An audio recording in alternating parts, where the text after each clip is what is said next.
நம்ம ஜெபிப்போம். தேவனுடைய ஆவியானவர் நம்மளோடு பேசும்படியாக நம்ம ஜெபிக்க போகிறோம். அன்பின் பரிசுத்த பிதாவே, இந்த விளக்கத்தில் நடிச்சிருக்கிற ஏசப்பா பேசுவது நீங்கள் நல்ல பிதாவின் ஆவியானவர் சொன்னீரப்பா. ஆவியானவர் நீ பேசுவீராக நாங்கள் ஜெபிக்கிறோம். உடைய பாதத்தை எங்களை தாழ்த்துகிறோம், பெருமையாக்குறோம். நீ பேசும் ஆவியானவரை நாங்கள் கேட்கிறோம். இயேசுவின் நாமத்தினால ஜெபிக்கிறேன் நல்ல தகப்பனே, ஆமென் ஆமென். இந்த நாளில் எடுத்துக்கொள்ளப்பட்ட வசனத்தில் என்னன்னு கேட்டிங்கன்னா, அப்போஸ்தலர் 16ஆம் அதிகாரத்தில் நம்ம சின்ன 16ஆம் அதிகாரம் 25ஆம் வசனத்தில் நம்ம பார்த்தோம்னா, நடு ராத்திரியிலே பவுலும் சீலாவும் ஜெபம் பண்ணி தேவனை துதித்து பாடினார்கள். காவலில் வைக்கப்பட்டவர்கள் அதை கேட்டுக்கொண்டிருந்தார்கள். அப்படி வேதத்தில் பார்க்குறோம். நண்பு தேவ பிள்ளையே, நடு ராத்திரியில் பவுலும் சீலாவும் ஜெபம் பண்ணும்போது தேவனை துதித்து என்ன செஞ்சாங்களாம்?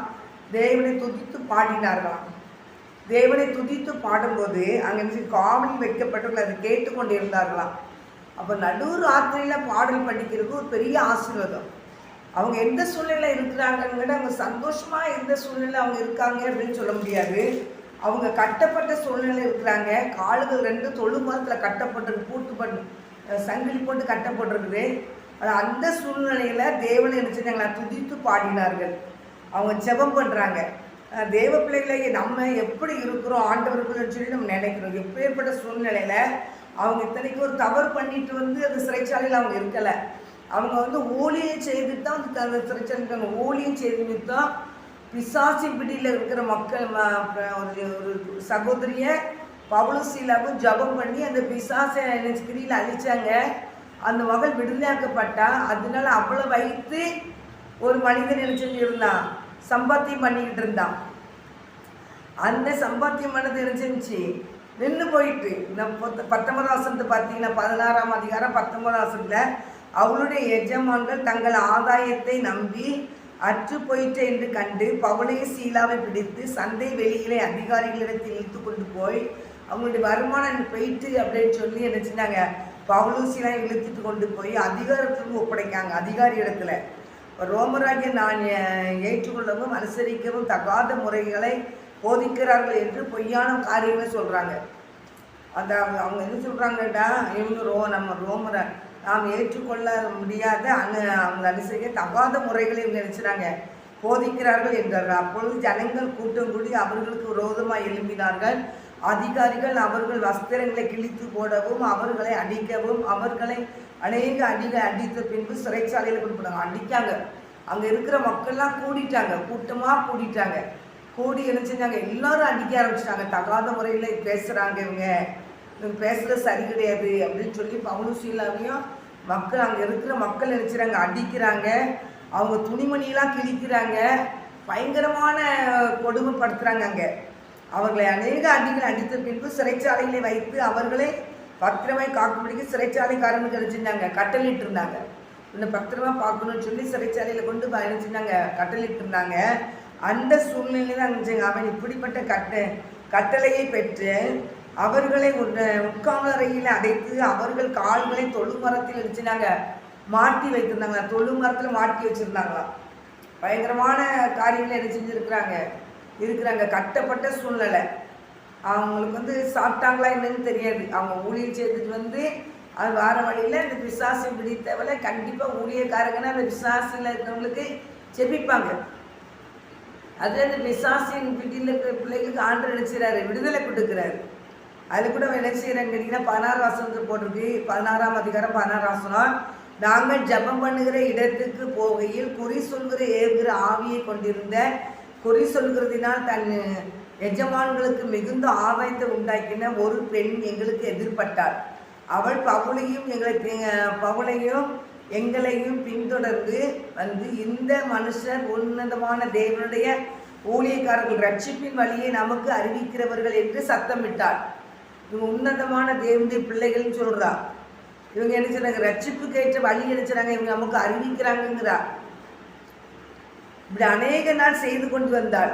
அவங்க போகும்போது வரும்போது அநேக நாள் அவங்களை பார்த்து என்ன சொல்றா, அப்படி சொல்லி கொண்டு வந்தா. பவுல் சினம் கொண்டு திரும்பி பார்த்து, நீ இவளை விட்டு போ அப்படின்னா. சாசு அந்த இடத்துல அவங்கள புகழ்ந்து பேசும்போது ஒருத்தங்களை புகழ்ந்து பேசினதே நல்லது கிடையாது. அப்படியே புகழ்ந்து புகழ்ந்து வந்து அவளை பெருமையாக உச்சி கொண்டு போகணும் தள்ளணும் வந்து பிசாசு கூட திட்டம். ஆனால் அவங்க அப்படி சொல்லிக்கிட்டு இருக்கிறதுனால அவன் திரும்பி பார்த்து சிலம் கொண்டு நினைச்சிருந்தாங்களா, இவளை விட்டு போகும்படி நினைச்சிறேன், இயேசு கிறிஸ்துவின் நாமத்தினாலே உனக்கு கட்டளையிடுகிறேன் என்று அந்த ஆவியுடனே சொன்னான். அந்நேரமே அது புறப்பட்டு போயிட்டு அப்படின்னு சொல்றாரு. அந்நேரமே இந்த அசுத்தாவி புறப்பட்டு போயிட்டு அவருடைய எஜமான்கள் தங்கள் ஆதாயத்தை நம்பி அற்று போயிட்டு என்று கண்டு பவுலையும் சீலாவையும் நினைச்சுட்டாங்க, அடிக்க ஆரம்பிச்சிட்டாங்க. அவங்க அந்த பவுலும் சீலாவும் தான் அந்த மகளை என்ன செஞ்சா, விடுதலை பெற்றா. பிசாசு பிடியில் இருந்த மகள் விடுதலை பெற்றா. ஆனால் அந்த அவளை வந்து அவளை வச்சு இந்த பிசாசு பிடியில் இருக்கிற வச்சு அவன் நிறைய என்ன செஞ்சான், சம்பாத்தியம் பண்ணிக்கிட்டு இருந்தான். குறி சொல்லி சொல்லி சொல்லி சொல்லி அவன் குறி சொல்ல வச்சு வச்சு வச்சு அந்த அவங்களுக்கு அந்த ஜோசியம் சொல்ல வச்சு அந்த ஆதாயத்தை வச்சு நாங்கள் வாங்கிட்டு இருந்தாங்க. ஆனால் அதிகமாக ரட்சிப்பின் வழியை காமிக்கிறவன்னு சொல்லி தேவ தூதர் பவுல் சீலாவை பற்றி அவன் பேச பேச பேச டெய்லி போகும்போது வரும்போது சொல்லிட்டு இருக்கும்போது உன்னதமான தேவனுடைய பிள்ளைகள் ஊழியக்காரங்க இவங்க ரட்சிப்பின் வழியை நம்மளுக்கு காமிக்கிறவங்க அப்படின்னு சொல்லி எனக்கு சொல்கிறான். ஆனால் டெய்லி சொல்லிட்டு இருக்கிறது உங்களுக்கு அது மனசு டெய்லி சொல்லிட்டு இருக்கிறது திரும்பி பார்த்து நினைச்சாங்க. சினம் கொண்டு ஏசப்பா நாமத்தில் நினச்சிருந்தாங்க, பிசாசுல விரட்டினாங்க. அது போயிட்டு அதுக்கப்புறம் அந்த அவளால் குறி சொல்ல முடியலை. அந்த குறி சொல்ல வச்சு அந்த ஆதாயத்தை எடுத்து என்ன செஞ்சாங்க, எடுத்து அந்த வருமானத்தை வச்சு அவங்க என்ன பண்ணியிருந்தாங்க, நல்ல ஒரு வசதியான வாழ்க்கை வாழ்ந்துட்டு வந்தாங்க. அது நின்று போச்சுன்னு தெரிஞ்ச உடனே என்ன செஞ்சாங்க, பவுலும் சீலாவையும் பிடிச்சி வச்சு அப்படி தூசணமான வார்த்தைகள் சொல்கிறாங்க இவங்க அப்படின்னு சொன்ன உடனே அந்த அங்கே இருக்கிற எல்லா மக்களும் என்ன செஞ்ச ஆரம்பிச்சிட்டாங்க, பவுலும் சீலாவை அடிக்க ஆரம்பிச்சிட்டாங்க. இப்படி இவங்களும் அடித்து அவங்க துணியெல்லாம் கிழிச்சு, கட்டுரை பிள்ளைக்கு துணியை கிழிச்சு தொழுமரத்தில் கட்டி சிறைச்சாலையில் கொண்டு போட்டாங்க. கட்டுரை ஊழியத்தை செய்கிற பிள்ளைங்க ஒரு சகோதரி இவங்க மீது விடுதலையாக்கப்பட்டாங்க. ஆனால் விடுதலை ஆக்கப்பட்டதுனால என்ன செஞ்சுட்டா அவங்களுக்கு என்ன செஞ்சு பிரச்சனை தான். அப்போ இன்னைக்கு வந்து விடுதலை ஆகக்கூடாது, பிசாசு பிடியில் அப்படியே இருக்கணும் அப்படின்னா பிசாசு நினைக்கான். அவனுக்குள்ள ஆதாயத்தை தான் எதிர்பார்க்காம அவங்க எல்லா ஆத்துமாக்களையும் நரகத்துக்கு கொண்டு போகணும். ஏசப்பா பாருங்க, லேகியோன் பிசாசு பிடிச்சவன் கல்லறையில் கடந்து கல்லுகளை எடுத்து உடம்ப கீறி தன்னை அடித்து அந்த கல்லறையிலேயே கிடக்கான். ராத்திரி பகலும் அங்கே தான் கிடக்கான். ஆனால் ஆண்டவர் அங்கே போய் என்ன செஞ்சார், அவனுக்கு ஒரு சுகத்தை கொடுத்தாரு. அந்த பிசாசு பிடியில் கிடக்கிற லேகியோன் பிசாசு பிடியில் கிடந்த அவனை அவர் விடுதலை கொடுத்தாரு. அந்த விடுதலை கொடுத்த நிமித்தம் அந்த பிசாசு இருந்துச்சு, ஐயோ எங்களை இப்படி விரட்டிட்டே நாங்கள் எங்கேயாவது போகணுமேங்கும் போது 2000 பண்ணி மேய்ச்சிக்கிட்டு அந்த பன்னிக்கூடத்துக்குள்ளே போங்கன்ட்டார். அந்த பன்னிக்கூடத்துக்குள்ளே போனோன்னா அவ்வளோ தண்ணிக்குள்ளே போய் விழுந்து நினச்சிருந்துச்சு, செத்து போச்சு அவ்வளோ பண்ணியும். உடனே என்ன செஞ்சாங்க, பண்ணி செத்து போச்சுன்னு தான் மக்கள் கவலைப்பட்டாங்களே தவிர இந்த மனிதன் நல்ல சுகமாயிட்டான்னு யாரும் ஆச்சரியப்படலை. அதுலேயே பிசாசு பிடிச்சது சுகமாயிட்டு. அப்போ ஏசப்பா அந்த அற்புதங்களை செய்யும் போது என்ன செஞ்சாங்க, அந்த ஊரை விட்டு வெளியே போயிடும் நாங்கள் அவ்வளோ வரும். அதனால் அந்த கத்துணி அவங்க விடுதலை அவங்க பெறுறது அந்த பிசாசு சம்மதிக்கவே மாட்டான். பிசாசு பிடிக்குள்ளே இருக்கணும், ஜனங்கள் மொட்டைங்கே கிடக்கணும், ஜனங்கள் ஆசீர்வாதமாக இருக்கக்கூடாது. அதான் பிசாசின் எண்ணங்கள். ஆனால் ஆண்டவர் எல்லா மக்களுக்கும் விடுதலை கொடுக்கணும், விடுதலை ஆகணும்னு ஆண்டவருடைய எண்ணம். ஆனால் நீங்கள் நல்லா பாருங்க, நல்லா இருக்கணும் அப்படின்னு யாரும் நினைக்க மாட்டாங்க. அப்படியே போயிடணும் அப்படின்னு அப்படியே நினைப்பாங்க. இந்த பாருங்க, அந்த பிசாசு பிடியில் இருந்த அந்த மனிதனை கர்த்தர் என்ன செஞ்சார், விடுதலை கொடுத்தார். விடுதலை கொடுத்து தேவனாய் கர்த்தர் செஞ்சார். அந்த மனிதனுக்கு நல்ல ஒரு மனிதனை கர்த்தர் மாற்றி கொடுத்தாரு. அதே போல இந்த நாளைக்கு பிசாசு பிடியில் கிடக்கிற பிள்ளைகளை தேவன் தேடி வருகிறார். ஒவ்வொரு பிள்ளைகளையும் விடுதலை பண்ணுகிறார். பிசாசு பிடியில் கிடக்கிற யாவரையும் அவர் விடுதலை பண்ணுகிறார். 18 வருஷம் கூனியாக இருந்தார் மகனுக்கு போய் ஆண்டவர் என்ன செஞ்சார், விடுதலை கூனியிலேருந்து நிமிரம் பண்ணார், தலை நிமிர்ந்து நடக்க வச்சார். அந்த விபச்சார ஸ்திரியை எல்லாரும் விபச்சாரம் பண்ணாங்கன்னு அடிச்சு கல்லங்கரி இருக்கும்போது அவளை நினச்சினா அதில் அவளை காப்பாற்றி அதில் அந்த பாவப்பிடியிலேருந்து அவளை விடுதலை பண்ணி இனி பாவம் செய்யாதேன்னு ஆண்டவர் சொல்லி பரிசுத்தமுள்ள வாழ்க்கை வாழ கற்றுக் கொடுத்தார். 38 வருடமாக பெருந்த அந்த திமிர்வாதத்தில் இருந்த மகனுக்கு தேடி போய் ஆண்டவர் மீட்டார், அவனுக்கு விடுதலை கொடுத்தார். அதே மாதிரி தான் பவுலும் சீலாவும் என்ன செஞ்சாங்க, அந்த குறி சொல்லுகிற ஆவியை துரத்தி அந்த மகளுக்கு ஒரு விடுதலை கொடுத்தாங்க ஏசப்பா நாமத்தினால. ஆனால் மக்களுக்கு என்னென்னு எனக்கு தெரிஞ்சுது, ஐயோ நம்மளுக்கு வர ஆதாயம் போயிட்டே, ஆண்டவருக்கு அந்த அவளுக்குள்ள இருக்கிற ஆத்மா முக்கியம். அவள் ஒரு நல்ல மனிதன், அவனை நல்ல ஒரு மனுஷன் வரணும், நல்ல மக்களை வந்து நல்ல இருக்கணும் அப்படின்னு ஆண்டவருடைய எண்ணம். கர்த்தருடைய ஊழியக்கார பிள்ளைகளுக்கு அதான் எண்ணம், நல்லா இருக்கணும், நல்ல நிலைமைக்கு வரணும், இந்த பாவத்திலேருந்து அவங்க விடுதலையாகணும், இந்த பரிசுத்தமுள்ள வாழ்க்கை வாழணும், இந்த குடிப்பழக்கத்தை விடுதலையாகணும், போதையிலேருந்து விடுதலையாகணும், இந்த பிசாசு விடுதலையிலேருந்து விடுதலையாகணும், இந்த வியாதியிலேருந்து விடுதலையாகணும்னா ஆண்டவருடைய பிள்ளைகளுக்கு ஒரு பெரிய போராட்டம். மக்களுக்கு நல்ல சுகத்தை கொடுங்க, ஆண்டவரையும் போராடி கண்ணீர் வடிப்பாங்க. ஆண்டவரும் வியாதிப்பட்ட பிள்ளைகளுக்கெல்லாம் என்ன சுகத்தை கொடுக்குற தேவன் தான். அப்படின்னா கர்த்தருடைய பிள்ளை. ஆனால் இந்த பிசாசு என்ன செய்யறாங்கன்னா ஒரே குறிக்கோள், அப்படியே பிசாசு பிடியில் இருக்கி அப்படியே இருந்து செத்துரு. ஏன்னா அவங்க மனம் திரும்பிட்டாங்க, தெளிவுத்த புத்தி வந்துட்டுன்னா ஆண்டவரை நோக்கி பார்த்துருவாங்கங்கிற ஒரு பயம் அவனுக்கு இருக்கும். அந்த இளையகுமாரன் கதையை அண்ணன் கெட்ட குமாரன் கதையில் பார்க்க கூட அந்த அந்த புத்தி தெளிந்தவனா இருந்தான். அது வரைக்கும் அவன் செய்கிறது என்னன்னு அவனுக்கு தெரியல. தாப்பட்டு சண்டை போட்டான், அது அங்கேருந்து பிடிங்கிட்டு போனான், சொத்தெல்லாம் எடுத்துகிட்டு போனான், ஃப்ரெண்டுகளோடு சேர்ந்து பணத்தெல்லாம் அழிச்சான். அப்புறமா நான் பாவம் செய்து கடைசியில் பண்ணி மேய்க்கிற கூட்டத்துக்குள்ளே போய் பண்ணி மேய்ச்சி அந்த தவிடு கூட திங்கிறதுக்கு அவன் மனதாக இருந்தான். நான் நாற்றத்துக்குள்ளே போய் கிடந்தான், நாற்றம் பிடிச்ச ஒரு வாழ்க்கைக்குள்ளே கிடந்தான். அந்த நாற்றம் பிடிச்ச வாழ்க்கையில் கிடைக்கிறவனை தேடி ஆண்டவர் நினைவாக இருக்கிறார். என் பிள்ளை மனம் திரும்பி என்கிட்ட வந்துட மாட்டாங்களா, என் பிள்ளைகளை மனம் திரும்பிட மாட்டாங்களான்னு சொல்லி ஆண்டவர் கண்ணீரோடு நிற்கிறார். தேவ பிள்ளைகளை யாரையும் விடுதலை பண்ணதான் இயேசு கிறிஸ்து உலகத்துக்கு வந்தார். கண்ணீரோடு நிற்கிறாரு தகப்பன். அவன் மனம் தெளிவாகி தெளிந்த புத்தி உள்ளவனாகி என் தகப்பன் வீட்டை அவன் நினைக்கிறான். நான் பரத்துக்கு விரோதமாகவும் அவனுக்கு விரோதம் நான் பாவம் செய்தனே அப்படின்னு துணிலாம் நாத்தம் முடிச்சுட்டு அவன் நாத்தம் முடிச்சு ஒரு வாழ்க்கைக்குள்ள கிடந்தான். ஆனால் அந்த நாத்தம் முடிச்ச வாழ்க்கையிலிருந்து ஆண்டவர் நினைச்சிட்டார், மீட்டு எடுத்தார். தகப்பன் அவனை நினைத்தார், அவன் தகப்பனை நினைச்சான். தகப்பனை தேடி வந்தான். தகப்பன் கட்டி பிடிச்சி எழுந்தார், அழுதார். அழுது அவன் சொல்றான், ஒரு வேலைக்காரனை வச்சுக்கிறோம் ஆண்டவர் அப்பான்னு சொல்றாரு. நினைக்கிறாரு, எனக்கும் அந்த வேலைக்காரனோடு சேர்ந்து ஒரு வேலைக்காரன் மாதிரி இருக்கிறேன். இப்போ ஆண்டவருடைய பிள்ளை தகப்பன் ஒரு மகன் அப்படி நினைக்கும் போது அதே மாதிரி ஆண்டவரும் ஒரு பிள்ளைய அவர் தெரிஞ்செடுத்து வெளியே கொண்டு வர்றாருன்னா அவன் ஒரு தெளிவுல வரானா அடிமைக்கு வைக்க மாட்டார். அவருடைய சொந்த குமாரனாய் கர்த்தர் மாற்றுவார். நீ இல்லை அடிமை இல்லை, நான் என் பிள்ளை என் சுதந்திரவாளி என் சம்பத்து அப்படின்னு சொல்லி அவனுக்கு பாதரட்சைகளை கொடுக்குறாரு, புதிய வஸ்திரங்களை கொடுக்குறாரு, முத்திர மோதிரங்களை கொடுக்குறாரு, விருந்து ஒன்று பண்ணுறாரு. அப்படி நல்ல ஜாம் கர்த்தர் நினைச்சுறாரு, அந்த பிள்ளைய நடத்துறாரு. அதே போல கர்த்தருடைய பிள்ளைகள் இன்னைக்கு 6ஆம் தேதி தான் மனம் திரும்பும்போது ஒரு பெரிய மாற்றத்தை கர்த்தர் கொடுக்குறார்.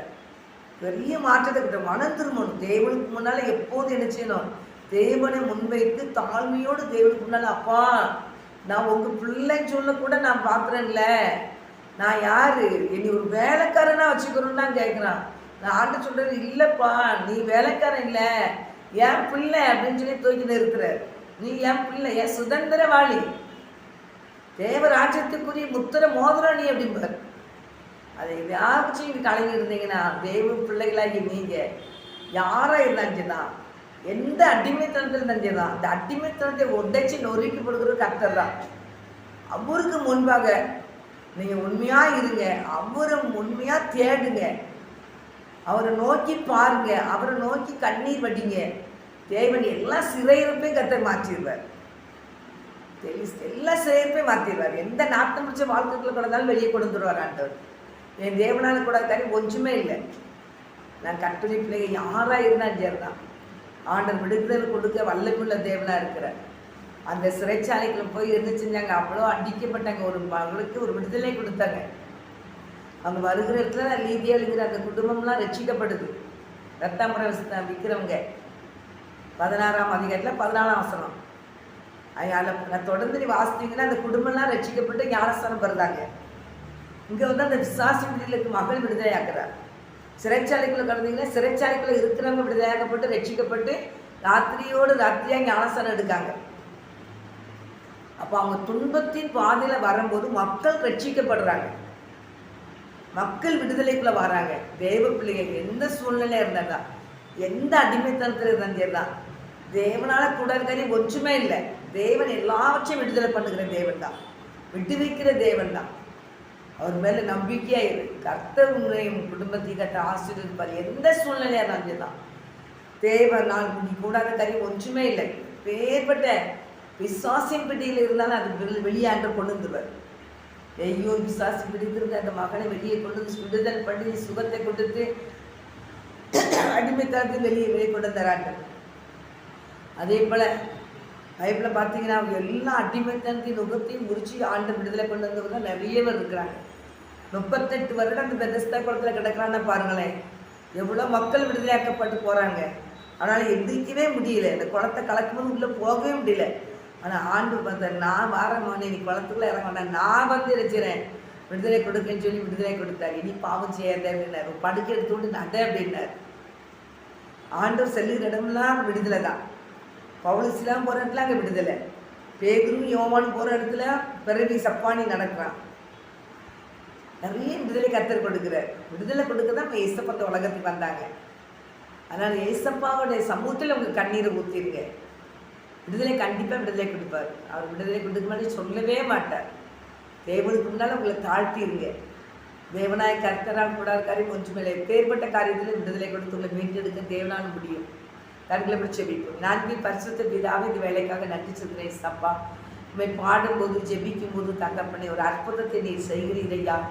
உங்களுடைய பிள்ளைகள் அந்த அடிமைத்தனத்தில் இருந்தும் அந்த சிறைச்சாலைகளில் இருந்தும் பவுலும் சீலாவும் உண்மை பாடி துதித்தார்கள், ஜெபித்தார்கள் ஐயா. தகப்பனே இந்த நாளில் ஒவ்வொரு பிள்ளைகளும் உண்மை பாடட்டும் ஐயா, ஜெபிக்கட்டும் ஐயா, துதிக்கட்டும் ஐயா.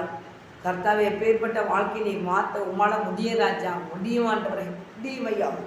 உம்மால கூட இருக்காரு ஒன்றுமே இல்லைப்பா. கத்துடைய கட்டில் ஒப்புக்கிறேன். கத்தர் பொறுப்படுத்துக்களுங்க ஆசீர்வதிங்க. இயேசுவின் நாமத்தினால ஜெபிக்கிறேன் நல்ல பிதாவே, ஆமே. கர்த்தருடைய ஜெபங்களை தந்த தேவி கோடி நன்றிப்பா. தொடர்ந்து பொறுப்பெடுத்து நடத்துங்க. இந்த ப்ரோக்ராமை பார்க்குற மக்கள் ஆண்டவர் விடுதலையாக்கப்படட்டும்யா, கண்ணீர் துடைக்கப்படட்டும் ஐயா, வேதனைகள் மறையட்டும் ஆண்டவரை. தேவ கரமுடைய பிள்ளைகளை தொட்டு ஆசீர்வதிங்கப்பா. உம்முடைய கரம் அவங்க மேலே அமரட்டும் ஆண்டவரை. எந்தெந்த பிள்ளைகளும் இந்த சேனல் பார்க்காங்களோ ராஜா, எல்லா பிள்ளைகளுமே இப்படி ஆணிப்பா இந்த கரம் தொடுமடியாக நான் ஜெபிக்கிறேன். தொட்டு விடுதலை கொண்டீங்க. ஒரு நான் மாத்திரம் பயன்படுத்துங்க. இயேசுவின் நாமத்தினால ஜெபிக்கிறேன் நல்ல தகப்பனே. இந்த நாளில் விடுதலை ஆகட்டும்பா. பார்க்கும் போதே அவங்களுக்கு விடுதலை உண்டாகட்டும் ஐயா. கண்ணீர் துடைக்கப்படட்டும் ஐயா. அற்புதம் நடக்கட்டும் ஐயா. அதிசயம் நடக்கட்டும் ஐயா. பெரிய துக்கங்களை சந்தோஷம் மாறட்டும் ஐயா. அப்படி கர்த்தர் துக்கங்களை சந்தோஷம் மாற்றுகிறபடினா ஸ்தோத்திரம். தொடர்ந்து கர்த்தர் பொறுப்பெடுத்து நடத்துங்க. கர்த்தர் வையப்படுங்க. இயேசுவின் நாமத்தினால ஜெபிக்கிறேன் நல்ல தகப்பனே. ஆமேன், ஆமேன், ஆமேன். கர்த்தர் ஜெபத்தை கேட்டால் தேவனாய் கர்த்தர் எல்லா மக்களையும் விடுதலை பண்ணுவார். நீங்கள் கலங்காதீங்க. கர்த்தர் உங்களை ஆசீர்வதிப்பார். பயப்படாதீங்க. இது கொஞ்சம் தேவனாய் கர்த்தருடைய கரம் உங்க மேலே அமர்ந்துட்டு தேவ கரம் உங்களை விடுதலை பண்ணிட்டு விசுவாசத்தோடு ஆண்டவருக்கு நன்றி சொல்லுங்க. கர்த்தர் பெரிய காரியங்களை கர்த்தர் செய்வார். ஆமென்.